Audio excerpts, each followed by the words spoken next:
On July 15th, 1994, the Cleveland Indians were taking on the Chicago White Sox in Chicago, where one of the best hitters in the game, Albert Belle, was accused of having a corked bat. The umpires took the bat, but that's not what's crazy, as the Cleveland Indians attempted to steal the bat and replace it with another one to keep Albert Belle from getting suspended.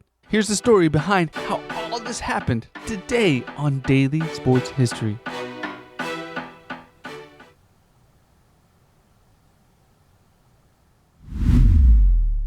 Welcome to Daily Sports History. I'm Ethan Reese, your guide to a rapid deep dive into sports history every day. And the trivia question to listen out for in today's episode is what player's bat was traded for Albert's during the heist?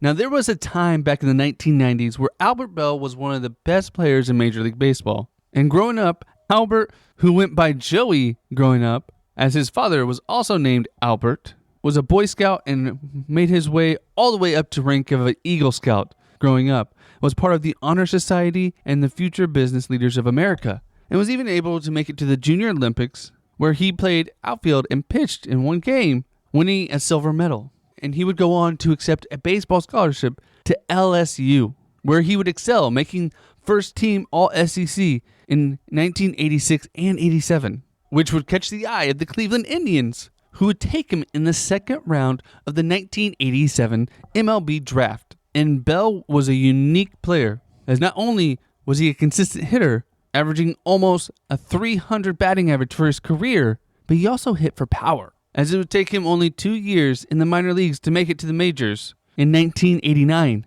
But it was 1991 where he really took off, hitting 28 home runs, having a batting average of 282. And he would continue his success as he became the fourth player to have 8 seasons of 30 home runs and 100 RBIs, joining the likes of Babe Ruth, Jimmy Fox, and Lou Gehrig. And later would be followed by Rafael Palmeiro, Manny Ramirez, and Alex Rodriguez. He would become a 5-time All-Star, lead the league in RBIs 3 times, and be the home run champion in 1995. But Belle was always considered to be a hothead. In college, while the LSU was in the College World Series, he actually left the field to chase a heckler to try to beat him up. And he was one who always argued with umpires. But in 1994, he was having arguably one of his best seasons, as he finished the season with a batting average of 357, finishing just behind New York Yankees' Paul O'Neill, who hit 359, which was good enough to get him voted third for the AL MVP that year, finishing behind Frank Thomas and Ken Griffey Jr. But had it not been for what happened on July 15th, he may have just won the MVP, changing the trajectory of his career and giving him a different view.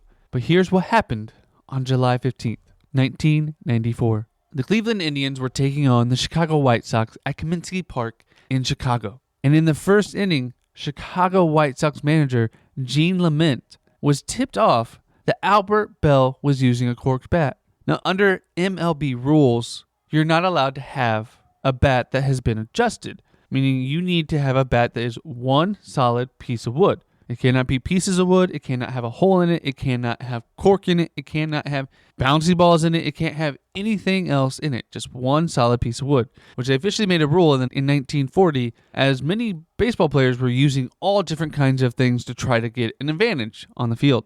And under this rule, a manager may challenge one opponent's baseball bat per game. And it was kind of a widespread rumor that Albert Belle used corked bats. So Gene told umpire Dave Phillips that he wanted to challenge Albert Belle's bat. So Dave Phillips, the umpire, goes to get the bat from Albert Belle and takes it back into the umpire's locker room and leaves it there because it's the middle of the game and they want to finish the game and then they will review it after the game. As most of the times when people are found out to use a corked bat, it's because the bat breaks and you can see, oh, there's cork or there's a hole in it. But this bat was still intact, so they needed to take it to do x-rays at a later time.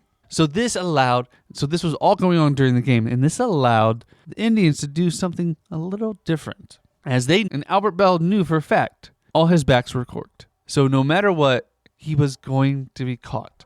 And he was challenging for the MVP, so he did not want to lose this. So they devised a plan that somebody would go into the umpire's locker room and replace his bat with a different bat that was not corked. And they would never know the difference. But who would they get to do this? Well, relief pitcher would be the best, as you wouldn't notice him missing from the game or the dugout as they sit in the bullpen waiting to be called up.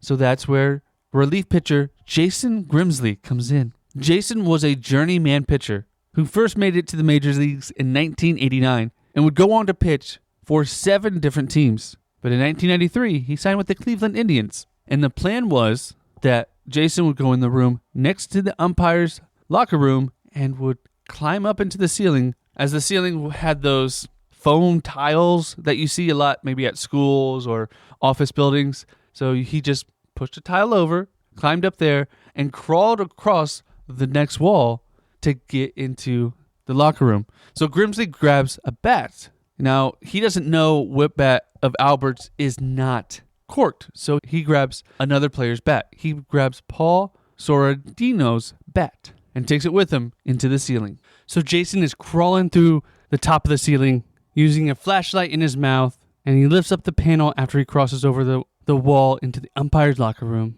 and makes his way down and finds the bat and switches it for the one he brought and goes back up through the ceiling. And the reason why they couldn't just walk into this was there was a security guard outside the umpire's locker room, which there is always. This isn't just because there was this corked bat incident. They always do this just to protect the umpires. Fans can be unruly, players can be unruly. It's just a way to protect the umpires. So they had to go through the ceiling. But when he went back up through the locker room, he had twisted a metal bracket in the ceiling, and so he left some clumps from the ceiling tile that fell down, and the ceiling tile didn't match up perfectly as it did before. And after the game, when the umpires came into the locker room, not only did they notice that, but the bats were different. The new bat wasn't as shiny as the old bat was, didn't have that new bat look, and it had Paul Sorrentino's signature on it. So what did they do? Well, this was theft. So they called the Chicago police, and the White Sox were threatening to do charges for burglary. And that Saturday, Major League Baseball called a former FBI agent to come and investigate what happened. They dusted for fingerprints. They made it an actual crime scene. This is crazy because it was just a bat. But the American League knew this had to be someone with the Indians organization. So they ordered the Indians to produce the original unaltered bat.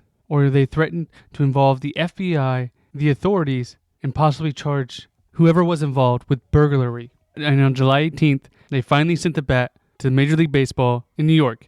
They did an x-ray and they sawed it in half in the presence of Albert Belle and the Indians GM John Hart. And they found that the bat was corked, and they suspended Belle for 10 games. He appealed this decision and it was dropped down to 7. But by the time this happened, baseball was suspended due to a player strike that caused the season to end on July 12th. So it ended up having no effect on the Indians or Albert Belle. But it wasn't until 1999 when Jason Grimsley finally came out to the New York Times that he was the one that took the bat. Up until then, no one else in the Indians organization had said who had actually transferred the bats. But by this point, no one really cared, and everyone had moved on from this situation. Grimsley would go on to win 2 world championships with the New York Yankees in 1999 and 2000, and retire in 2006. And following in the next season, Albert Belle actually had arguably a better season. Now his batting average dropped to .317, but he hit 50 home runs and led the whole league in home runs. And in 1997, interestingly enough, he would go on to play for the Chicago White Sox for a season before moving on to the Baltimore Orioles, where he retired in 2000, and would go on to become a Cleveland Guardians, what the Indians changed their name to, Hall of Famer, but will always be known for the time he tried to get away with corking his bat. And that's the story of the bat heist. I want to thank you for listening to today's Daily Sports History. It means so much to me. If you have a topic you would like us to cover, please leave us a review or send us a message at dailysportshistory.com. Tell us your name and what topic you would like us to cover, and we will get that done just for you. and come back tomorrow for more daily sports history. And did you catch the answer to today's trivia question? Whose bat was traded for Albert Belle's in the bat heist? Paul Sorrentino, whose bat didn't look like Albert's.